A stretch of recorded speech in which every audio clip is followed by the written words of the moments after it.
everyone, today I'm at KD Motorcycles picking up this brand new for 2023 Kawasaki Ninja 1000 SX, and I've got to tell you I'm really excited about this one as I've just come off the Kawasaki Z900 SE, so we'll see how this one compares to that one as well, as I'm going to have this bike for a couple of weeks, so stay tuned for a full in-depth review of this bike. But today you're going to get my first impressions review of this bike as I'm just basically just picking it up to take it home.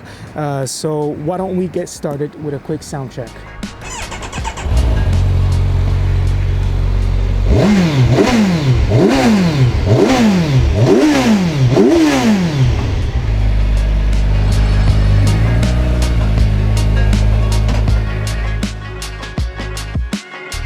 And here we are, just got on the Ninja 1000 SX, and I've got to say it's quite the upgrade in terms of engine specs and obviously chassis. I mean, I'm really excited about this bike, and I've got to say I've test ridden one of these before when it first launched in 2020 with a new redesigned headlight and all that, but now having it for the long term, yes, I definitely want to make sure I test everything about this bike. So let's start by talking about its sitting position.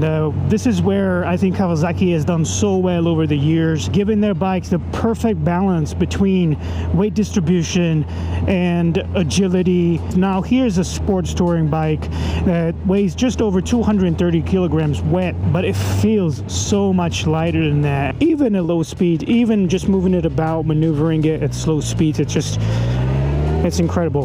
The handlebar position is actually a bit further out than you might think on a sport touring bike, which is okay, as this is intended to be a bit more sporty than a normal adventure touring bike. They're now so trendy, aren't they? So, but again, it's not so sporty that it's going to be like so aggressive on your wrists. On the contrary, the seat is actually well padded and massive, so you can kind of move however you want on it.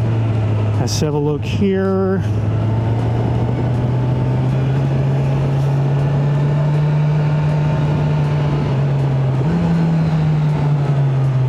And so, as I said, it's just that comfortable, because this is obviously intended as a tourer. Now, it is a performance edition, so that means it's got the Akrapovic exhaust, it's got the panniers and all that. Obviously, we have removed the panniers just so that in the next couple of weeks we can test out exactly what it feels like in the twisties as well, if we want to ride a bit more aggressively.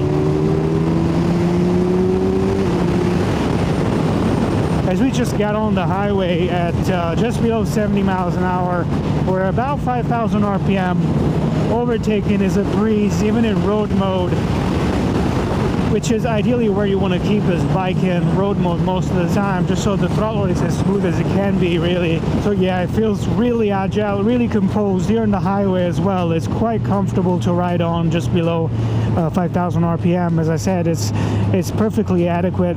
I mean, this is just my first impressions, really. Obviously, stay tuned for my long-term review of this bike, where we're going to touch on quite a few things about this bike. Perhaps we're going to compare it to all of the other sport tours as well to see which one it's worth buying in 2023. So make sure you subscribe to the channel, hit the bell icon so you don't miss out on the next videos, and I'll catch you in the next one.